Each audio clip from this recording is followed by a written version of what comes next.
वासुदेवाय। ओम नमो भगवते वासुदेवाय। ओम नमो भगवते वासुदेवाय। ओम नमो भगवते वासुदेवाय। ओम नमो भगवते वासुदेवाय। ओम नमो भगवते वासुदेवाय।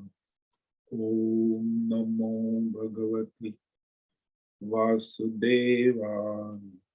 ओम नमो भगवते वासुदेवाय।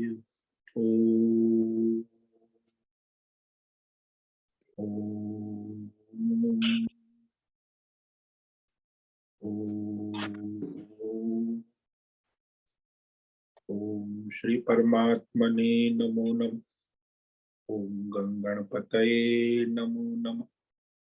ओम तं सरस्वत्यै नमो नमः। ओम गुरुभ्यो नमो नमः। ओम सहना भवतु सहनौ भुनक्तु सह वीर्यं करवावहै तेजस्विनावधीतमस्तु मा विद्विषावहै। ओम शांति शांति शांति। सदाशिव समारंभां शंकराचार्य मध्यम अस्मदाचार्य पर्यन्तां वंदे गुरु परंपरा। ओम पार्थाय प्रतिबोधितां भगवतां नारायणेन स्वयं व्यासेन ग्रथितां पुराणं मध्ये महाभारत अद्वैतामृतवर्षिणीं भगवतीं अष्टादशाध्यायिनीं अम्ब त्वामनुसन्दधामि भगवत् गीते भवद्वेषिणि वसुदेवसुतं देवं कंसचाणूरमर्दनं देवकी परमानन्दं कृष्णं वन्दे जगद्गुरु। नमस्ते परमं ब्रह्म सच्चिदानन्दरूपा निर्गुणाय नमस्तुभ्यं ओंकाराय नमो नमः। सर्वे दुर्गाणि तरन्तु सर्वे भद्राणि पश्यन्तु सर्वे सद्बुद्धिमाप्नोतु सर्वे सर्वत्र नन्दतु। ओम तत्सत। ओम ओम ओम। आप सभी ऑनलाइन जूम नेटवर्क पर उपस्थित भगवत गीता श्रवण साधकों को आज प्रातः का अभिवादन, अभिनंदन, अभिवंदन। हरि ओम हरि ओम हरि ओम। हम सबको आज का यह दिव्य दिन तन मन धन जन देश काल विषय वस्तु परिस्थिति अवस्था अध्यात्म भौतिक दैविक क्षेत्र सभी को अपने अपने पूर्व में अनंत जन्मों में किए हुए संचित पाप पुण्य धर्म अधर्म मिश्र कर्मों के पके हुए फल स्वरूप वर्तमान में आज अपने अपने प्रारब्ध अनुसार परमेश्वरीय योग माया शक्ति से माध्यम से प्रसाद स्वरूप में प्राप्त हुआ।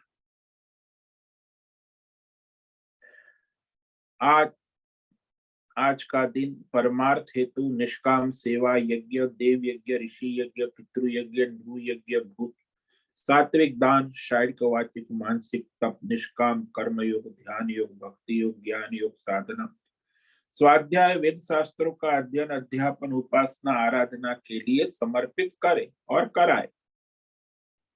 अत्यंत दुर्लभ मनुष्य जीवन को परमार्थ हेतु सार्थक करे और कराए। आज विक्रम संवत 2079 माघ मास कृष्ण पक्ष की प्रथमा तिथि रात्रि 2:18 तक है। उसके बाद द्वितीया लग जाती है। आज है आश्लेषा नक्षत्र दोपहर को 3:02 तक। उसके बाद मघा नक्षत्र लग जाता।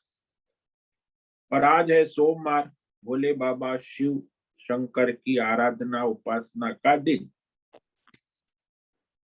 और यहाँ वसंत ऋतु चल रही है। रात्रि का न्यूनतम तापमान 9 डिग्री रहा है और दिन का अधिकतम तापमान 24 डिग्री। वायु की गति 5 किलोमीटर प्रति घंटा चल रही है। ईस्वी सन 2023, 6 फरवरी 6 फरवरी 2023 सुबह के 7 बजने वाले। और यहाँ ये जो कलियुग का प्रथम चरण चल रहा है, 5277वां वैवस्वत मनवंतर श्वेत वराह ब्रह्मा जी का 26वां दिन और 51वां वर्ष अभी अभी चल रहा है।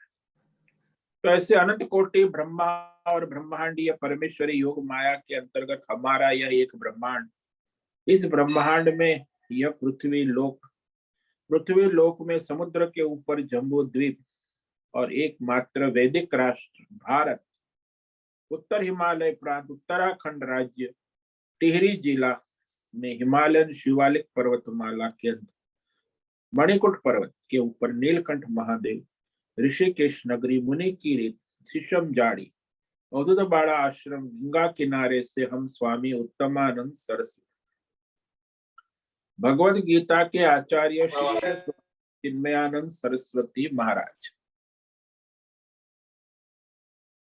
कैवलाद्वैत वेद व्यास भगवत पाद शंकराचार्य की श्रृंगेरी संन्यास परंपरा से शिक्षित दीक्षित, सनातन वैदिक भारतीय हिंदू धर्म अनुसार संपूर्ण भगवद गीता ज्ञान यज्ञ ऑनलाइन जूम नेटवर्क पर चैतन्यमय जीवंत लाइव प्रसारण के अंतर्गत व्याख्यान माला में अध्याय 18 मोक्ष संन्यास योग के श्लोक नंबर 30 पर संस्कृत एवं हिंदी में व्याख्यान करेंगे।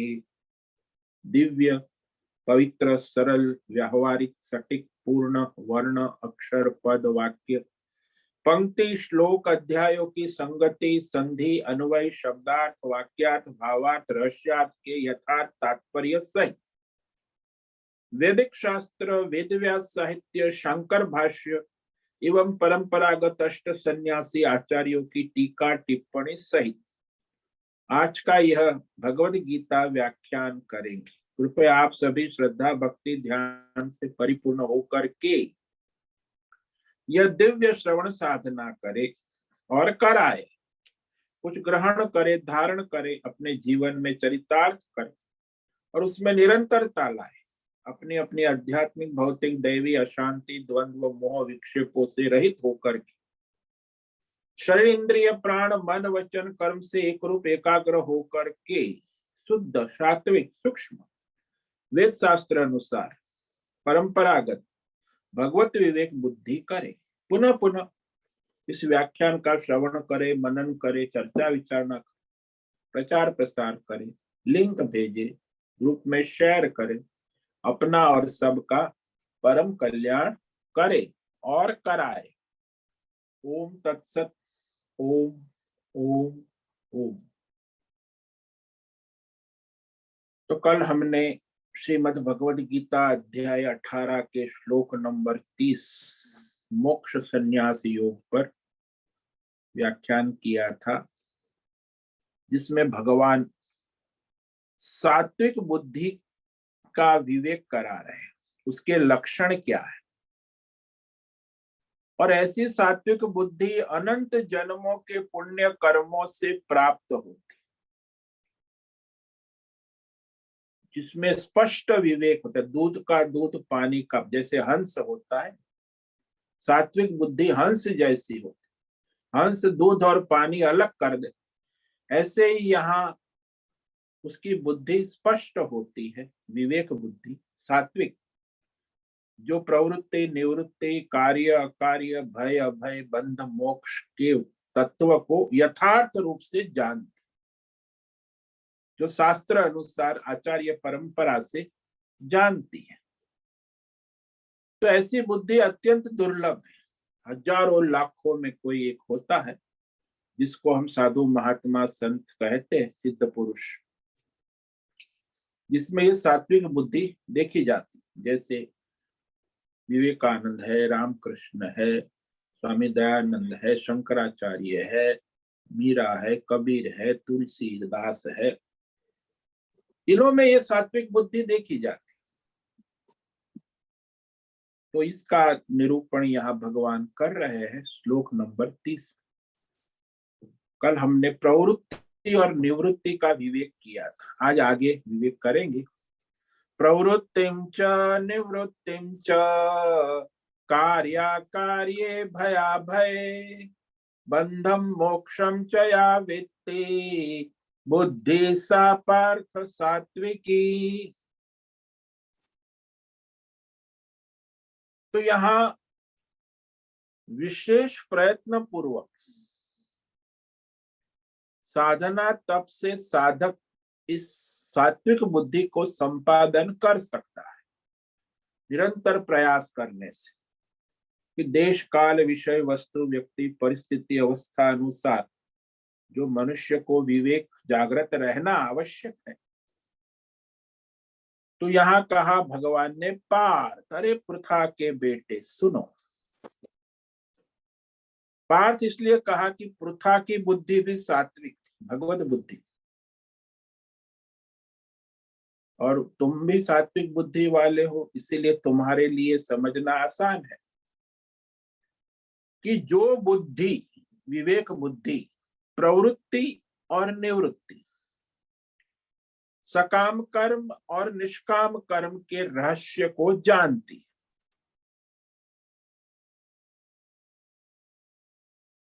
कार्य अकार्य, अपना कर्तव्य क्या है अकर्तव्य क्या है, देश काल परिस्थिति अनुसार कर्तव्य का हेतु क्या है अकर्तव्य का हेतु क्या है, यह यथार्थ रूप से जानती, वो सात्विक बुद्धि। भय अभय को भी जानती है, भय कहाँ है और अभय कहाँ है, जन्म मरण का भय और उसका अभाव अभय। तो भय तो अज्ञान से ही होता है और ज्ञान है वही अभय है। और बंधन और मोक्ष का विवेक भी जानती है। भय अज्ञान से उत्पन्न कर्तृत्व भोक्तृत्व अभिमान, ये बंधन का हेतु है, और आत्मज्ञान से उत्पन्न विवेक बुद्धि तो वह मोक्ष का साधन है। तो यहाँ बंधन और मोक्ष का हेतु क्या है, इस सारे रहस्य को जिसकी बुद्धि विवेक पूर्वक शास्त्र और आचार्य परंपरा से यथार्थ रूप से जानती है, यानी विवेक करती, सतत विवेक सावधानी से सच्ची समझ जिसको कहते, और यथार्थ निर्णय लेने की शक्ति जिसकी बुद्धि में होती है, तो आध्यात्मिक स्तर पे, भौतिक स्तर पे, दैवी जीव जगत ईश्वर सभी स्तर पर द्वंद्वों के बीच में वह विवेक कर सकते हैं। तो साक्षी दृष्टा भाव से परमेश्वर के तत्व को देखने की क्षमता जिसमें है, तो ऐसी समर्थ बुद्धि जो है वो सात्विक बुद्धि कही जाती। तो बुद्धि में प्रवृत्ति और निवृत्ति को अपने स्वयं नहीं जानती, लेकिन वेद शास्त्र में क्या कहा है, आचार्य परंपरा से आचार्य क्या कह रहे, उसी विवेक के द्वारा जानती। कर्तव्य क्या है अकर्तव्य क्या है, प्रवृत्ति क्या है निवृत्ति।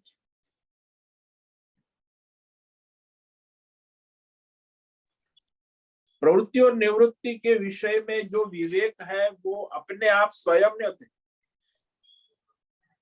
उसके लिए प्रमाण चाहिए।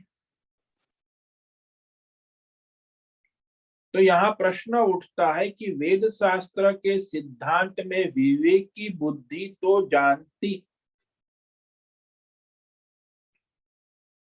तो विवेक करके जानती शास्त्र आचार्य परंपरा।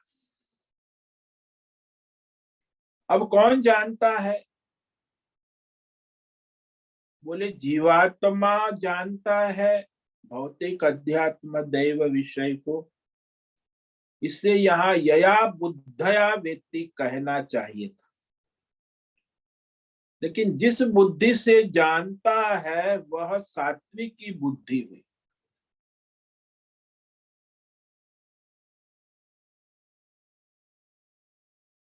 तो अब यहाँ कौन जानता है? बुद्धि जानती है कि वो बुद्धि को धारण करने वाला जीवात्मा जानता।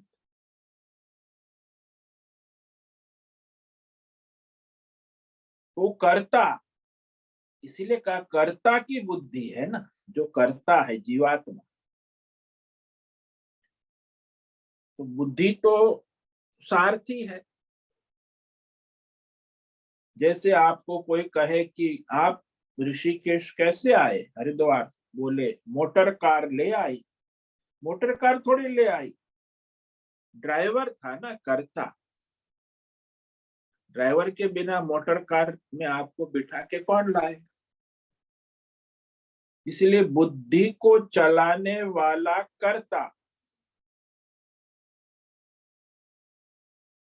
तो यहाँ विषय कर्ता को कह देते हैं कि भगवान साथ में, कि कर्ता की बुद्धि, जो भी करता है उसकी बुद्धि विवेक बुद्धि के द्वारा ही वह बुद्धि जानती है, ऐसा कह दिया जाता।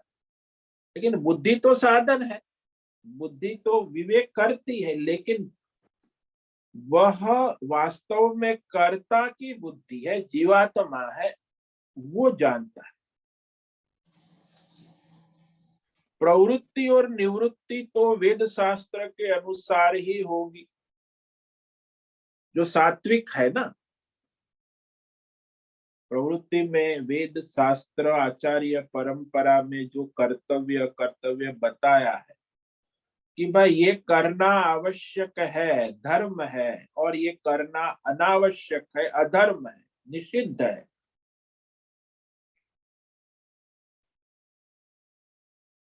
तो जो करना है कर्तव्य, कार्य और अकार्य, दो शब्द भगवान है। भाई कार्य यानी कर्तव्य का हेतु क्या है, देश काल परिस्थिति अनुसार, और जीवात्मा के लिए अकर्तव्य का हेतु क्या है, देश काल परिस्थिति अनुसार। ये कर्तव्य अकर्तव्य के विषय में जीवात्मा स्वयं कुछ नहीं जान सकता।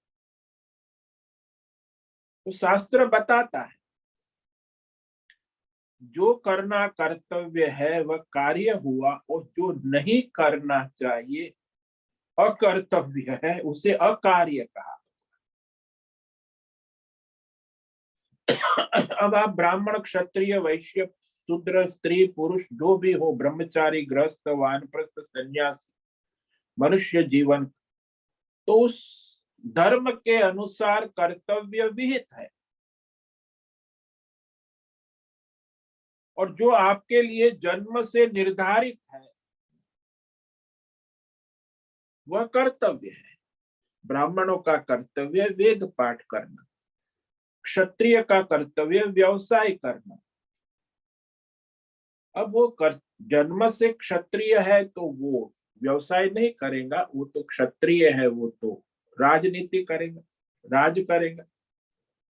वैश्य है वो व्यवसाय करेगा, उसमें भी जन्म के पहले तो उसे ब्रह्मचारी वानप्रस्थ, फिर गृहस्थ आश्रम, फिर संन्यास, उसमें भी क्रम है, उस समय अनुसार उसका कर्तव्य होता है। तो भाई आपको विवाह करना है तो विवाह का समय भी बताया है कि 20 से 30 तक, 25 से 30 तक विवाह कर ले। उसके बाद 50 से 60 तो वानप्रस्थ शुरू हो जाता है।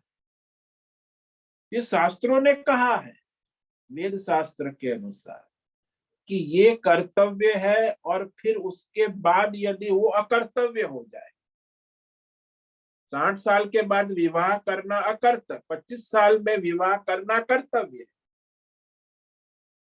ब्रह्मचारी को गृहस्थ न करना, गृहस्थी को ये विवेक करना आवश्यक। ब्राह्मण को क्षत्रिय का कार्य, क्षत्रिय को वैश्य का, वैश्य को शूद्र का कार्य नहीं करना, ये कर्तव्य है। तो कर्तव्य कर्तव्य में अभी प्रत्येक व्यक्ति को स्वयं विवेक शास्त्र के अनुसार कर लेता। अभी आज मेरा जन्म से क्या जन्म सिद्ध कर्तव्य है? मैं अब किस अवस्था, मानो कि कोई ब्रह्मचारी है, ब्राह्मण है, तो उसका कर्तव्य वेद पाठ करना है। ब्रह्मचारी गृहस्थ हो गया है, ब्राह्मण है, तो फिर कर्म कांड, पूजा पाठ करना, अपनी गृहस्थी चलाना कर्तव्य है। यदि ब्राह्मण है और यदि वानप्रस्थी हो गया तो गृहस्थी पूरी हो गई, तो उसको तप करना, यज्ञ साधना करना, ये कर्तव्य है। यदि ब्राह्मण है, सन्यासी हो गया, तो उसका कर्तव्य क्या है? सन्यासी हो गया तो उसका कर्तव्य आत्मज्ञान, तत्व ज्ञान, चिंतन करना और कराना। तो ये वर्णाश्रम धर्म अवस्था के अनुसार वेद शास्त्रों ने जो हमारे सनातन धर्म में प्रत्येक मनुष्य को स्त्री धर्म, पुरुष धर्म, वर्णाश्रम धर्म का कर्तव्य कहा है,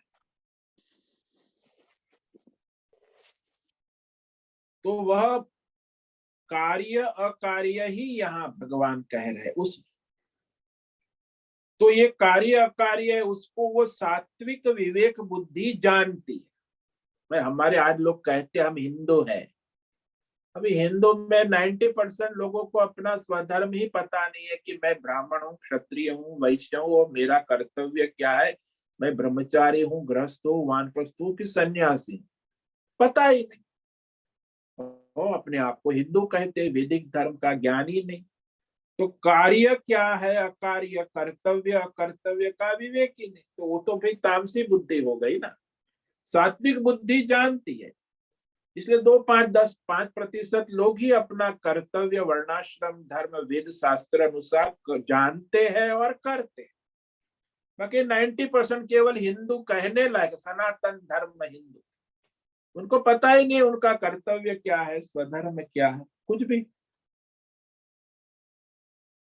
तो इस संसार में जो भौतिक अध्यात्म दैवी प्रयोजन सिद्ध करने वाले और वह जो शास्त्र है उस अनुसार कर्तव्य करने से जो अनेक समस्या है उसका समाधान हो जाए।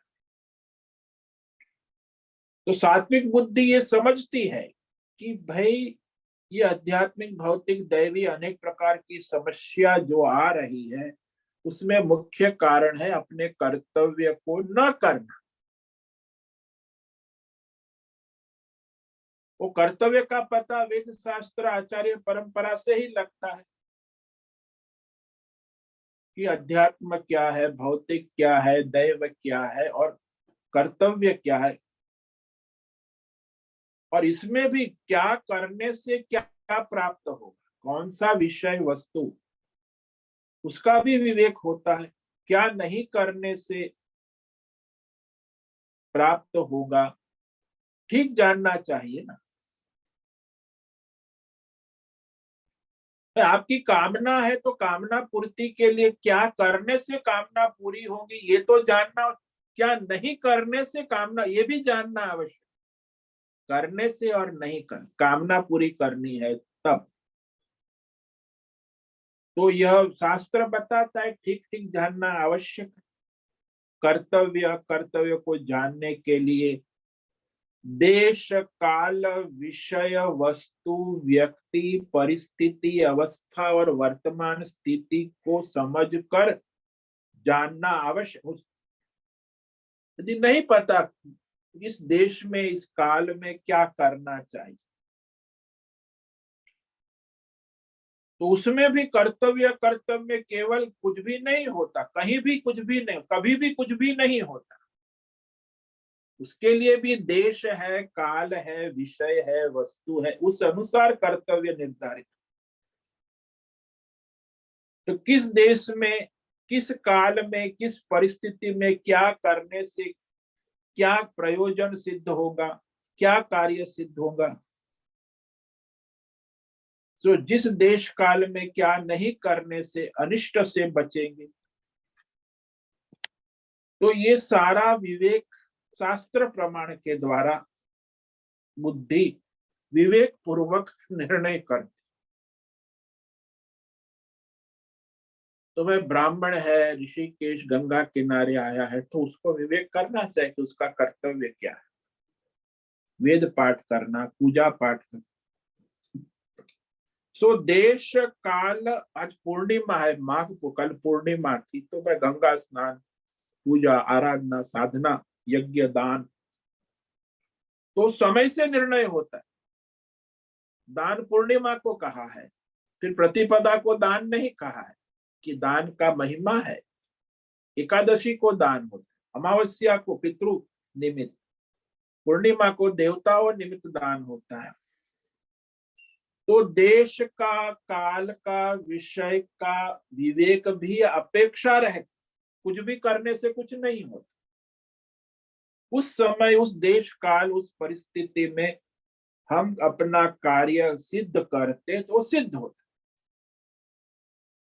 और अनिष्ट से बच जाते हैं, नहीं तो अनिष्ट कहा जाए। पूर्णिमा को दान न कर कर आप द्वितीया को दान करें, कोई तिथि दान की है नहीं, तो वो अनिष्ट माना जाए।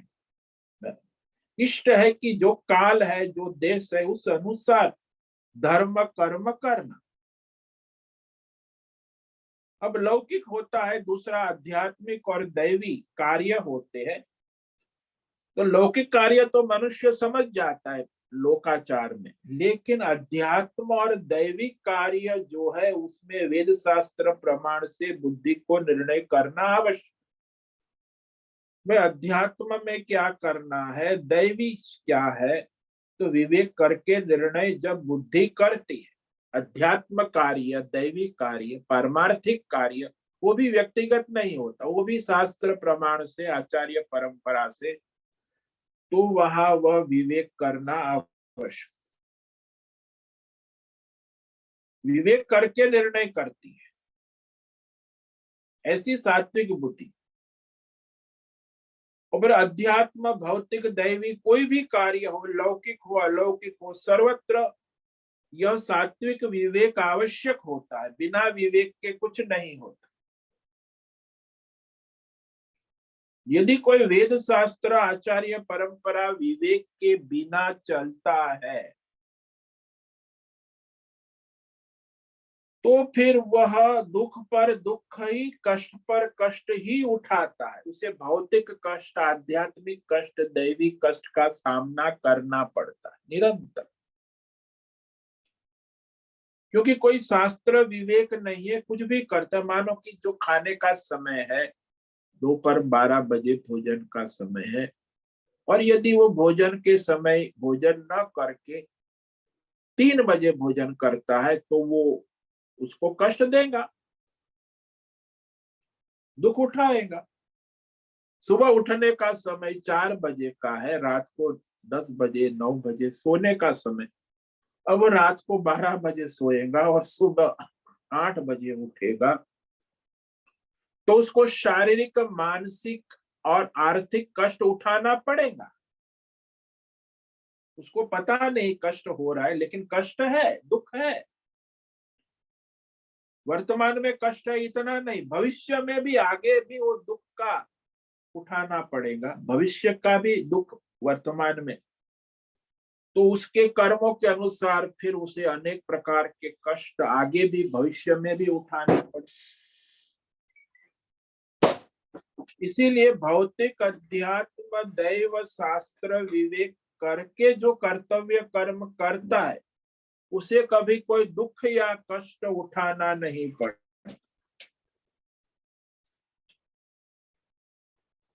इसीलिए हर समय मनुष्य को प्रत्येक क्षण विवेक पूर्वक अपने तन, मन, धन, जन का विवेक करके व्यवहार करना।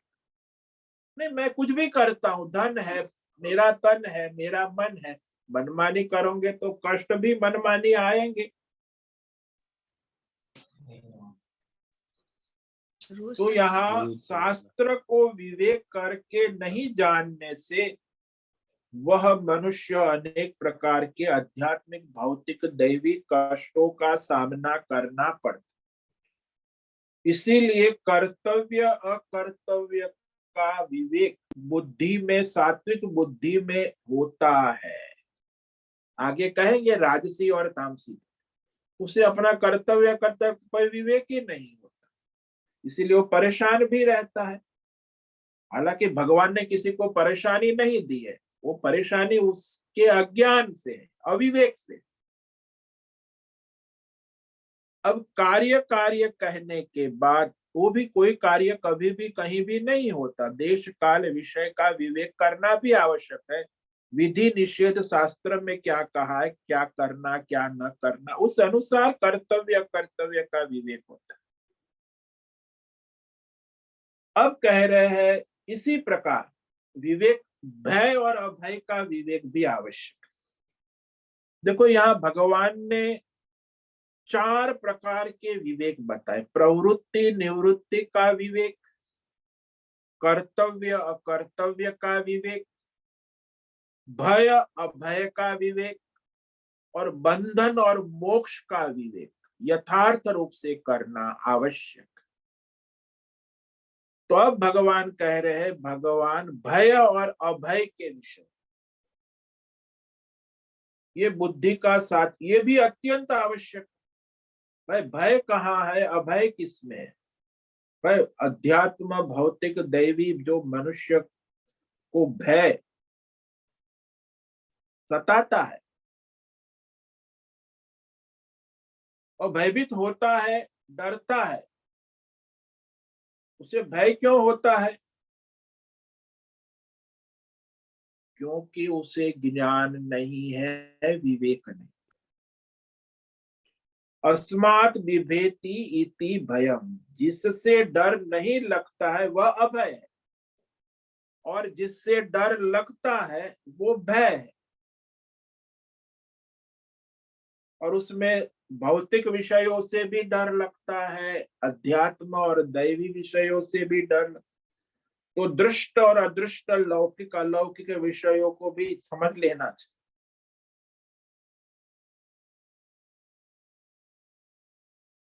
सामने यदि सर्प आ गया पुकारता हुआ, तो ये दृष्ट भय है, सामने भय लगता है, सर्प का विष। इसी प्रकार अदृष्ट भय भी है। रास्ते में जाते हुए देखते हैं कि वहां एक सोने की अंगूठी पड़ी हुई है। बुद्धि कहती है कि अरे, शास्त्र ने कहा है कि किसी का सुवर्ण लेना ये महापाप। अब इस अंगूठी को उठाया तो फिर मैं आगे पाप, महापाप हो जाएगा।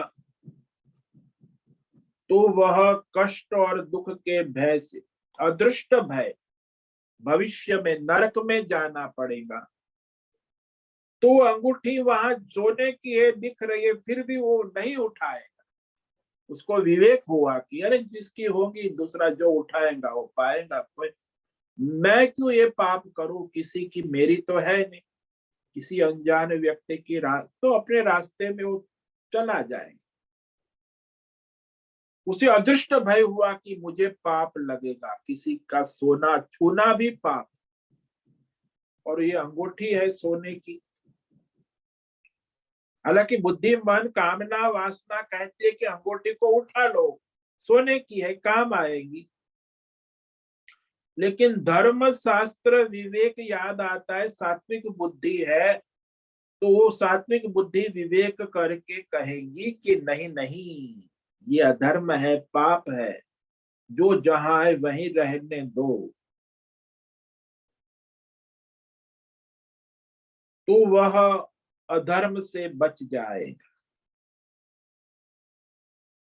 तो एक होता है दृष्ट भय, वर्तमान सामने, और दूसरा होते अदृष्ट, भविष्य में कष्ट उठाने का भय। तो वर्तमान के भय और भविष्य के भय को जो सात्विक बुद्धि है विवेक पूर्वक यथार्थ जान,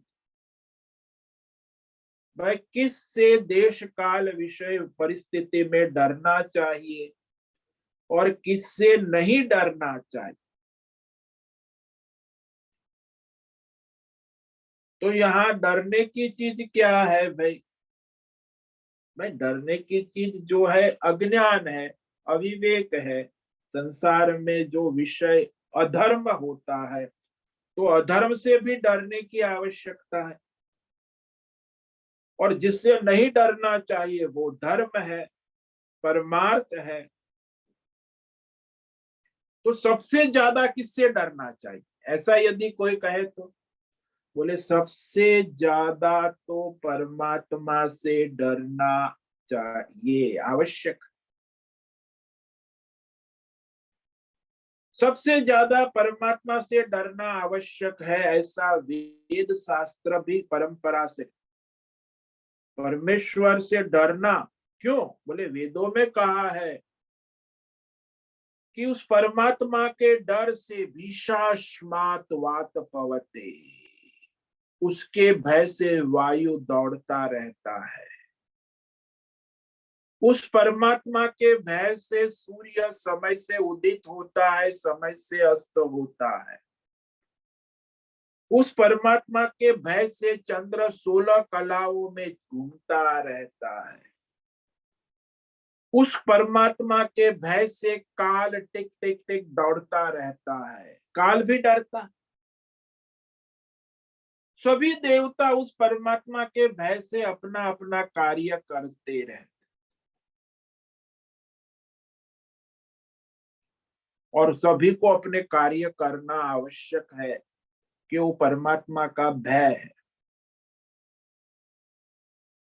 और ये परमात्मा का जो नियम है काल और देवताओं के लिए, वो शाश्वत है। आप देखते हो रोज आपके सामने सूर्योदय, चंद्र, वायु, अग्नि सब अपना अपना कार्य करते, सभी देवता है। उस छुट्टी पर नहीं जा सकते। नहीं आज छुट्टी सूर्य नारायण की, आज छुट्टी वायुदेव बंद हो गए तो फिर संसार में सबकी छुट्टी हो जाए। तो परमात्मा ने बनाए नियम का उल्लंघन देवता भी नहीं कर सकते हैं। उससे बचने का कोई उपाय नहीं है। चाहे काल हो चाहे देवी देवता हो, सब अपने अपने नियम में बंधे हो। इसीलिए परमेश्वर से डर कर जो वेद शास्त्र में परमेश्वर ने आदेश दिया है, उस अनुसार अपना कार्य करने से मनुष्य भय से मुक्त हो।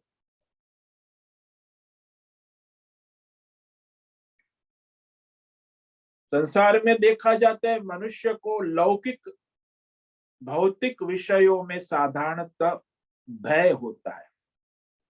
लोकाचार में लोग क्या कहेंगे, लोग क्या कहेंगे, उनसे भय। अरे भाई लोग क्या कहे उससे कोई मतलब नहीं है भाई, शास्त्र है, धर्म है। तो लोकाचार समाज के भय से आजकल लोग क्या करते हैं, अपना धर्म कर्म छोड़ देते। तिलक लगाना, चोटी रखना, धोती पहनना हिंदू धर्म है, वैदिक धर्म है। लेकिन वो भय से, लोकाचार के भय से, समाज के भय से वह मंदिर जाने से भी डरते हैं। मैं आजकल के युवा जो है वो मंदिर जाने से भी डरते हैं। क्यों? कि वो मेरे मित्र फ्रेंड सर्कल क्या कहेंगे, मित्र से समाज से डरते हैं। अरे भाई मंदिर जाने में परमार्थ है, अपना कर्तव्य है, परमात्मा से जुड़ना है। तो इस तरह लोग जो है परमात्मा के नियमों का उल्लंघन सामाजिक भय से करते कि समाज में लोग क्या कहेंगे। लेकिन इससे तो सबसे बड़ी दुर्गति होती है।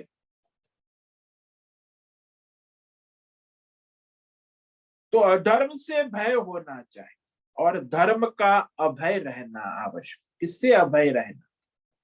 भाई परमार्थ करने में निर्भय धर्म करो, निर्भयता से करो। तो इस प्रकार भय और अभय के बारे में भगवान ने कहा। अब जो बंधन और मोक्ष है उसके विषय में भगवान ने कहा कि जो मनुष्य के अंदर अज्ञान से उत्पन्न कर्तृत्व, भोक्तृत्व, अभिमान है, जिसको हम अहंकार कहते हैं, अहंकर्ता, ये बंधन का हेतु है। और जो विवेक पूर्वक अहंकार छोड़कर ईश्वर समर्पित भाव से जो कर्तव्य कर्म होता है वो मोक्ष का साधन, वो मोक्ष है। यानी अज्ञान का अभाव, अविवेक, अज्ञान का और अभिमान का भी अभाव। मैं कर, और प्रकृति है, ईश्वर है, उसकी कृपा से सब हो रहा है। तो वहां वह विवेक ज्ञान मोक्ष का हेतु है। तो ये मुक्ति का क्या रहस्य है? वेद शास्त्र आचार्य प्रमाण जनित विवेक करना। तो यहाँ इस बंधन और मुक्ति में सात्विक बुद्धि इसका विवेक कर सकती है कि किस में बंधन है और कौन मुक्ति का साधन है।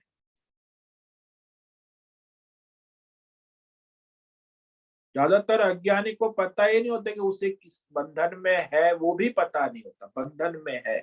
उतना उसका भी अज्ञान होता है कि मैं बंधन में हूं, बंधन में हूं। जैसे हम कैसे बंधन में है?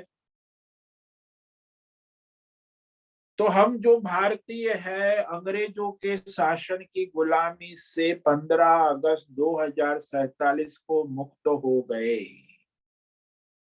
तो 15 अगस्त 1947 को मुक्त हुए, इसीलिए विदेशी अंग्रेजी शासनों के बंधन से मुक्त हो गए। अच्छा, तो फिर अभी क्या हो रहा है? बोले अभी जो है स्वदेशी अंग्रेजों की गुलामी। भाई विदेशी अंग्रेजों की गुलामी छोड़कर ये भारत देश आज भी स्वदेशी अंग्रेजों की गुलामी कर रहा है। बाबा साहेब आम्बेडकर, महात्मा गांधी, जवाहरलाल नेहरू, वल्लभ, ये सब बैरिस्टर फ्रॉम लंदन, और ये विदेशी अंग्रेजों की गुलामी, उसमें कोई वैदिक नहीं। धर्म, कर्म, परम, आज भी वही गुलामी चल रही, वही अंग्रेजी शासन प्रशासन, वही जुडिशरी सिस्टम, वही सारी प्रशासनिक व्यवस्थाएं। और कहते हम स्वतंत्र हो गए, 75वां हीरक महोत्सव मनाया। क्या मनाया? गुलामी है, स्वदेशी अंग्रेजों की गुलामी अभी भी है।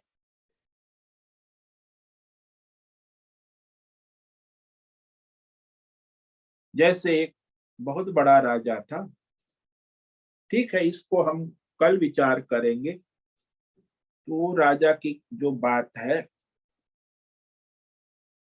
वो ऋषि से मिलने गए थे एक बार। तो आज हमने जो कहा उसे संक्षेप में करें, बंधन मोक्ष पर कल विचार विवेक करेंगे थोड़ा विस्तार से। तो आज जो हमने कहा प्रवृत्तिम च निवृत्तिम पर, तो कल व्याख्यान किया था। आज कर्तव्य, अकर्तव्य और भय अभय के विवेक के विषय में विचार किया है। तो उसे संक्षेप में कह देते हैं। ये श्लोक नंबर 30। ये सात्विक बुद्धि ऐसा विवेक कर सकती। प्रवृत्तिम च निवृत्तिम च कार्य कार्य भया भय बंधम मोक्षम च या वेत्ते बुद्धे सा पार्थ सात्विकी। भगवान सात्विकी बुद्धि का विवेक करा रहे। जैसे वो हंस होता है ना, दूध का दूध, पानी का पानी, विवेक करता है, निरीक्षित न्याय। तो देश काल विषय वस्तु परिस्थिति अनुसार मनुष्य को विवेक करना आवश्यक। वह प्रवृत्ति क्या है और निवृत्ति क्या है, सकाम कर्म और निष्काम कर्म का विवेक करना आवश्यक।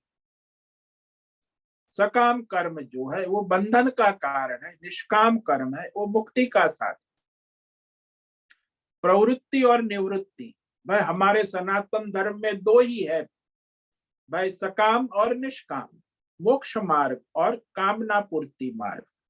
तो सकाम कर्म करने वाले देव लोग जाते आते रहते और निष्काम कर्म करने वाला परमार्थ को प्राप्त मुक्त होता है। तो प्रवृत्ति और निवृत्ति, सकाम प्रवृत्ति क्या है, निष्काम प्रवृत्ति क्या है, इसका विवेक वेद शास्त्र के अनुसार करना आवश्यक। फिर कर्तव्य क्या है, अकर्तव्य क्या है। कर्तव्य में हेतु क्या है, देश काल परिस्थिति अनुसार वर्तमान में अकर्तव्य का हेतु क्या है, क्या करना चाहिए, विधि निषेध जिसको शास्त्रों में कहा ये करो ये न करो, उसका विवेक भी सात्विक बुद्धि करती है। भय क्या है, अभय क्या है, तो बोला जिसमें भगवान से भय होना आवश्यक है और भगवत ज्ञान में ही अभय है।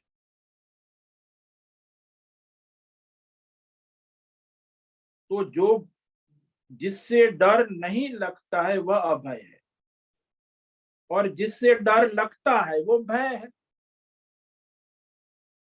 यदि हमें अध्यात्म भौतिक दैवी किसी विषयों से डर लगता है तो अज्ञान है, अविवेक है।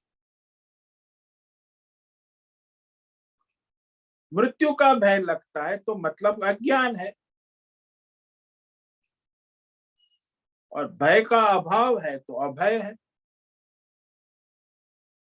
तो भय और अभय के विषय में भगवान ने स्पष्ट कह दिया कि जो मनुष्य संसार में आजकल लोग लोकाचार से डरते हैं, दूसरे क्या कहेंगे उससे डरते, लेकिन धर्म नहीं करते, धर्म को भी छोड़ देते, तो ये अविवेक कहा जाता।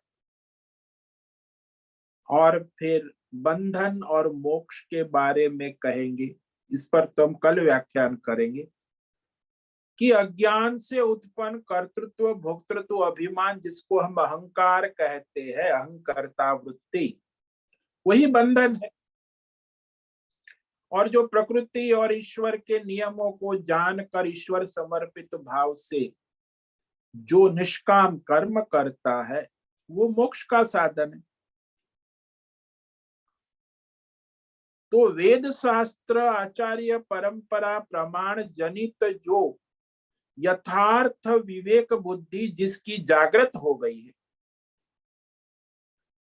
वही सात्विक बुद्धि कही जाती, जो यथार्थ निर्णय कर सकती है अध्यात्म के विषय में, भौतिक विषय में, दैवी विषय में और परमार्थ के विषय में जो यथार्थ विवेक करती है शास्त्र के अनुसार, वही सात्विक बुद्धि कही जाती। ओम नमो नारायणाय, ओम नमो नारायणाय, ओम नमो नारायणाय, ओम नमो नारायणाय, ओम नमो नारायणाय। कायेन वाचा मनसेन्द्रियैर्वा बुद्ध्यात्मना वा प्रकृते स्वभावः करोमि यद्यत् सकलं परस्मै नारायणायेति समर्पयामि, नारायणायेति समर्पयामि। ओम सर्वे भवन्तु सुखिनः, सर्वे सन्तु निरामयाः, सर्वे भद्राणि पश्यन्तु, मा कश्चित् दुःखमाप्नुयात्, अस्तु मा सद्गमय, तमसो मा ज्योतिर्गमय, मृत्योर्मा मृतंगमय। ओम पूर्णमद पूर्णमिदं पूर्णात् पूर्णमुदच्यते पूर्णस्य पूर्णमादाय पूर्णमेवावशिष्यते। ओम शांति शांति शांति।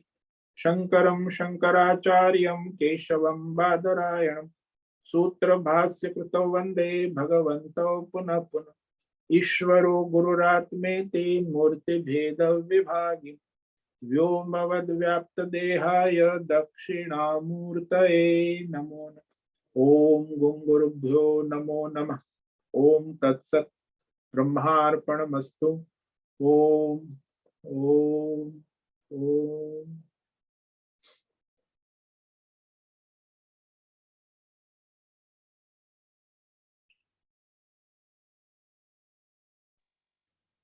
प्रणाम स्वामी जी। अनंत कुलकर्णी बोरवली से बोल रहा हूँ। हाँ अनंत बोलो।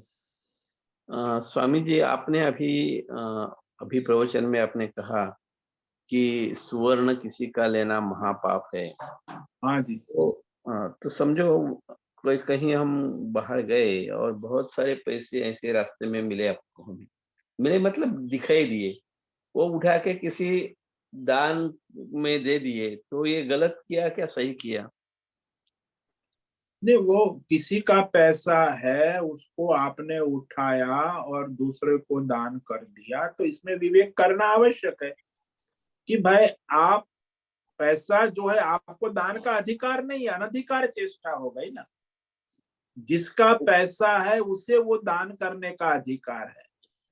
अब वो पैसा किसी और का और आप किसी और को दान कर दोगे, उसका जो पैसा है, उसका संकल्प है, उसकी इच्छा है, तो वो अधिक, तो भी अधर्म हो गया ना। नहीं, लेकिन वो रास्ते में पड़ा है, अगर समझो हम नहीं उठाते तो कोई दूसरा उठाता, वो हाँ वो खुद के लिए करेगा, उसके जाता खाते था। में कर्म जमा होगा, जो उठाएगा जो करेगा उसको पाप लगेगा, उसका अधर्म होगा। आपको अधर्म करना है तो आप उठाओ, नहीं तो आप सीधे चले जाओ, तो आपको कर्म का बंधन नहीं होगा। उठाओगे तो कर्म का बंधन होगा। जैसे कि एग्जाम्पल मैं आपको दूं कि एक ट्रेन में लोग जा रहे थे, तो एक माताजी एक लाल सूटकेस लेकर आ गई। तो बाजू में वो बैठा हुआ था, उसने तो कहा कि बैठिए माताजी, सूटकेस उसकी लाल बड़ी थी। और फिर वह स्टेशन आया तो वो माताजी उतर गई, उसको कहे कि मैं अभी चाय पानी पी के आती हूँ, जरा मेरी बैग को संभालना। वो भाई साहब जो थे वो तो कहा ठीक है माताजी आइए, आप बैग को संभालेंगे हम जब आप आ जाए। तो ट्रेन वहां 10-15 मिनट खड़ी रही, वो चाय पानी नाश्ता जो भी उसने, लेकिन ट्रेन चालू हो गई तो वो नहीं आई। तो ये बड़ा खुश हुआ कि अरे माता जी तो आई नहीं। तो उसकी सूटकेस लाल बड़ी वीआईपी बैग, तो चलो हमें लाभ हो जाएगा, लोभ है ना। तो वो तो आई नहीं, निकल गई। वो फिर तो बैग जो था वो उसने रख लिया। वो फिर ट्रेन में रेलवे पुलिस घूमती है, लाल बैग किसकी है, बोले खोलो इसको। तो खोलने के लिए तो उसके पास चाबी थी नहीं, वो तो माता जी अपनी। बोले चाबी नहीं है तो तोड़ो। ताला तोड़ के देखा तो अंदर एक डेड बॉडी थी बच्चे की। तो बोला ये आपने कहा ना आपका बैग है, अब आपको हम अरेस्ट करते हैं, और जेल ले गए। अब उसको ये इतना कहना था कि ये बैग मेरी नहीं है, फिर पुलिस जो करे उठा के ले जाए उसको। अभी उसको हथकड़ी पड़ गई, जेल ले गए, उसके ऊपर केस चला। बहुत लंबे समय के बाद वो उसमें से बाहर निकला। तो ऐसा है, आप यदि अपने कोई भी कर्म में ऐसा करोगे तो कर्म का बंधन तो लग ही जाएगा ना। इसीलिए कभी भी कहीं भी कोई भी चीज है, वो कर्म के सिद्धांत के अनुसार उसका परिणाम क्या है, अनधिकारी चेष्टा नहीं करनी चाहिए, वो बंधनकारी। कहीं भी आपकी इंटेंशन अच्छा है, आपकी भावना अच्छी है कि मैं ये किसी का भला के लिए, लेकिन वो उसका तो अनुमति है नहीं, उसका माल है वो जाने, और जो भी लेगा उसको अधर्म तो होगा। या तो फिर आपका ये कर्तव्य कि जिसका है उसे ढूंढ के पहुंचाओ, तो आपका धर्म हो गया।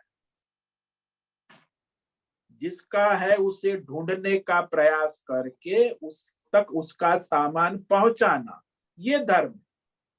अब वो चला गया, उसको ढूंढने की मेहनत कौन करेगा? हम अपना इसका रास्ता कर देते, किसी गरीब को दान कर देते, तो हमें दान का पुण्य का नहीं, वो अधर्म है, पाप है। आपने पुण्य नहीं किया, आपने अधर्म किया।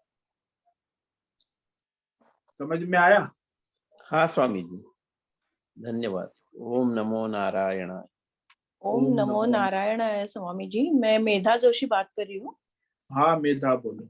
हाँ स्वामी जी, एक व्यवस्था है अपने देश में या पूरे जग में कि सरकार रहती है, पुलिस रहती है, फिर हम नागरिक रहते हैं। तो उस व्यवस्था में अगर हम ऐसे मिले हुए पैसे सरकार जमा कर देते हैं तो वो क्या सही है, गलत है? सरकार को भी जमा नहीं करना, वो जिसका है उस तक पहुंचाने की जिम्मेदारी है। अभी वो मिले लेकिन उस जिसका व्यक्ति, है वो भी तो भूल गया है, वो भी तो चला गया है अपना पैसा छोड़ के या भूल के या गलती से, कोई भी तरह, तो वो लक्ष्मी को ऐसे ही पड़े रहना देना है? देखो वो लक्ष्मी जो है जिसकी है उसी का उसमें हक है, दूसरा कोई उसका उपयोग नहीं कर सकता है। यदि करता है तो अनधिकारी चेष्टा है, अधर्म है, और उसका उसको परिणाम भोगना पड़ेगा। और क्या, कोई भी हो, कहीं भी हो। लेकिन इसमें उपयोग नहीं है ना स्वामी जी। ये लक्ष्मी या पैसा उठा के हम सरकार को दे रहे हैं, तो ये अपने खुद के लिए उपयोग के लिए तो नहीं कर रहे हैं हम लोग। व्यवस्था देखो में व्यवस्था में, हम कर रहे हैं। देखो आप तो नहीं करते, आपने सरकार को दे दे। मानो कि पुलिस ने आपके पास एक पैकेट है, उसमें आपको 50,000 थे, आपने पुलिस को दे दिया। अब वो जिसका पैकेट है, जहां मिला है उसकी तहकीकात करके पुलिस जो है उसको ढूंढ के उसका पैकेट उसे पहुंचाएगी। यदि नहीं पहुंचाती है तो वो अधर्म है। यदि वो सरकार फिर नहीं मिला, मानो कि वो व्यक्ति पैकेट पैसा है, तो फिर वो सरकार है उसके हाथ में गया, सरकार को उसका जो उपयोग करना है वो करे, तो फिर वो फिर सरकारी संपत्ति, सामूहिक संपत्ति हो जाती है ना, सामाजिक, व्यक्तिगत से सामाजिक हो जाती। हाँ, सामाजिक संपत्ति का फिर वो पुलिस नहीं कुछ कर सकता, वो सरकार जो है जिसका राज्य वो अपना उसका विनियोग कर सकती है। जी धन्यवाद स्वामी जी। ओम नमो नारायणाय। ओम नमो नारायण।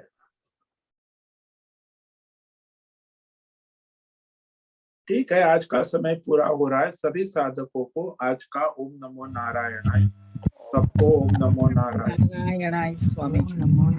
सभी साधकों को ओम नमो नमो नारायण। ओम नमो नारायणाय स्वामी जी। ओम नमो सभी साधकों को नारायण। ओम नमो नारायणाय। ओम नमो से नारायण निवेदन, स्वामी जी। आज का सत्संग पूर्ण करें। ओम नमो नारायणाय। आज का यह दिव्य सत्संग हम यही पूर्ण करते हैं। सभी साधकों को ओम नमो नारायणाय। सभी साधकों को ओम नमो नारायणाय।